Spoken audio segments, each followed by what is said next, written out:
Hello, beautiful souls. It's Kerry, and today I'm focusing on the number 3. So we have the Empress, which is number 3, and we have the Hanged Man, which is 12-3, and we have the World, which is 21-3. So this is about the 3 different levels. So we have the pregnant mother or woman that brings forth the new life, which shows the our ability as humans to co-create with the divine. By bringing forth new humans, we see that we are creators as well, and we create on all kinds of different levels, not just through the physical body, but our mind can bring forth experiences, and our will can bring forth experiences, and our words can bring forth experiences. So it's very important to realize that we are manifesting the fruits of our labor, if you like, in terms of where we've sent out our energy in the past. So always use your words wisely, and always use your will wisely, and always use your mind wisely. People think that what they do in secret has no consequences, but unfortunately that's not the case. So I have done quite a few readings previously on the Empress, and I've done the Hangman on its own as well. Don't know that I've done the World, but we will be looking at all 3 today. Just very briefly, so we're looking at that 3. The 3 is the Trinity, so the triangle. And in astrology, that represents flow. It's a 120-degree angle, and so when planets are aligned in a trine, they are said to flow, and that is generally seen as a positive thing, except when when things happen, they happen quickly. That can also be negative. So if you think about water, if it just suddenly all starts in a big deluge, that can be that can have other kinds of consequences. So whilst the trine or the triplicity is a positive angle, it has consequences as well. Some people with a lot of trines in their chart in astrology have quite easy lives, and they may not really have to put in too much effort. Things just come to them. Things fall into their lap. You know, they just they don't have to put in too much effort. And so it can be the results of the work of their ancestors, or it can be the result of the work that they've put in previous lives, or it could just be that on this particular life they've decided to have a bit more of a resting life rather than lives where we get really challenged and do that deep soul work.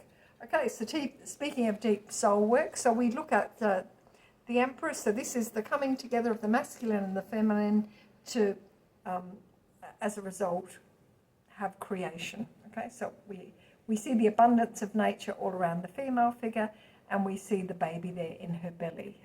So the divine feminine in human form. And the story of Jesus reminds us of that, because Jesus is embodied in his mother Mary, who gives birth to him and brings him into the world of matter. And we are all here in the world of matter. So if you're feeling a bit lost, look to the story of Christ as a little bit of a star, like the 3 wise men that followed the star to find him in Bethlehem, in the sense that he shows us the way to enlightenment. He shows us the way to be a good human, and also talks about, in a fairly, with the use of parables, etc., to teach us that there are consequences for what we do, but we can seek forgiveness if we've gone down dark paths. We can seek forgiveness, and we can seek to start afresh. But it doesn't mean we don't have to walk back from where we took ourselves. So,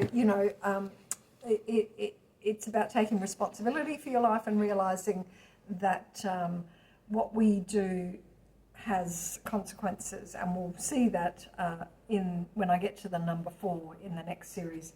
So the hangman here, we see the hangman, and we see the sickle behind in the field, and the wheat growing here, or the grain growing in the field.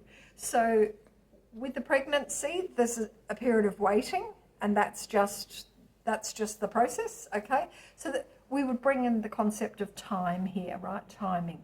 We are bound by certain laws in the physical universe, and time is one of them. And time is the only resource we cannot get more of, so we must always use it wisely. But at the same time, at the same time. We need to wait for cycles to run their course. So we can't harvest the wheat until it is ripe. We can harvest it before it's ripe, but that would be counterproductive. So we see this figure hanging from the tree, and the figure here is suspended, and he looks peaceful despite being hung from this tree. So in that number 3, we have a female. In this number 3, the 12-3, we have a male figure. And we know he's a male because he has a penis. Okay, so this suspension is about going into the unconscious, going down into the darkness, going down into the unknown. So when you see this kind of card in a reading, it means that the person is entering into a rite of passage. It may be that they need to see or experience the consequences of perhaps some childhood experiences that have been sent down there into the unconscious that need to be cleared or need to be brought up for examination.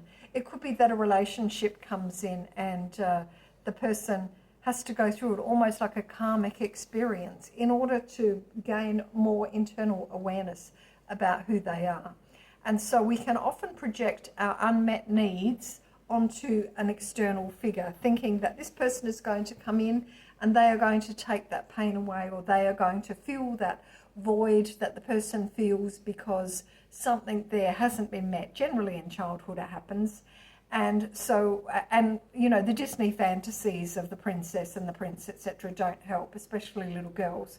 And boys too, because that, you know, that's a big kind of, it's a big burden to bear, that they are responsible for making another person happy. Most of them are incapable of it, unfortunately. And so you see a lot of young women, when they go through motherhood, finding that they're with these baby men, really, who don't have that grit that it takes to stick around, to support, to just be there in the background for the sake of that young, not for, you know, not necessarily for even for the woman, but for the sake of that young that they've helped to create. So anyway, that's another story. They're all kind of circumstantial things that go on in the world according to where people are at. But we certainly live in a very blessed period in time where we have been able to use technology to make life a lot easier.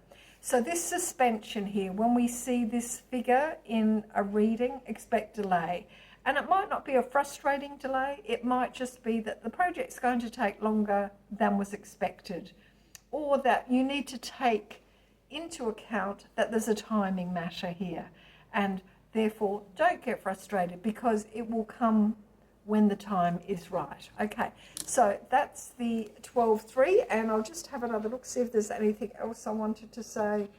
Back in ancient times, in the Druidic traditions, which these cards are Druidcraft cards, they would elect a new king each year. It was a matriarchal kind of culture, and the king would be elected each year. And there was if you think of the sun, the new sun coming each time with the midwinter, the midsummer solstice. Sorry, the new sun is born, the new king is born. They had human sacrifices back then, and the kings were often sacrificed. They would rule for a year with the female, the queen, and then they would be sacrificed. And it sounds very gory, but this is what the druid that taught me instructed, was that their blood would be used to fertilise the fields for the new life, and that if the male or the king was not the right person, it would impact on the land and the fertility of the land. So there's this kind of connection of this earth-based religion on the ancestral line, certainly for anyone from those kind of Celtic, Irish, Scottish, English, Welsh regions, parts of France as well. I'm not familiar with that, so I won't comment. And that this idea that the king would be sacrificed each year so that the people and the earth would flourish. And then as men started to not like that idea. They started to kind of hold on to power and perhaps convince the Queen that they served a purpose beyond just being here for that 1 year. And so at some stage in probably many thousands of years ago, there was a change from the matriarchal to the patriarchal as the men started to harness that power. And now we see the end result of that, which is pretty disturbing when you see things like Chinese government creating robots that can grow babies in them, and it is absolute insult to the divine feminine. So if there wasn't already enough. So here we have the final card in the deck, which is the 21, which comes back down to a 3. So here we see this symbol of completion, okay? So the figure here goes from an androgynous figure to a hermaphrodite, where they can kind of, the wholeness is within. And this figure here is dancing, and the earth is still there. So they are part of all, and they are all within themselves. So you think of a seed containing everything within it that it needs. And this symbol here is like the vulva, or the what's it called, Viseria Pisceus, which is the symbol of the fish in the Piscean age, which we are now coming out of. So you can see all of these ancient symbols. We just kind of see them around us, and we think it's all accidental, but these are ancient symbols. And this symbol here is about the place of all life coming forth into the physical dimension, and that is through the body of a woman. So this is a sacred image of the divine feminine.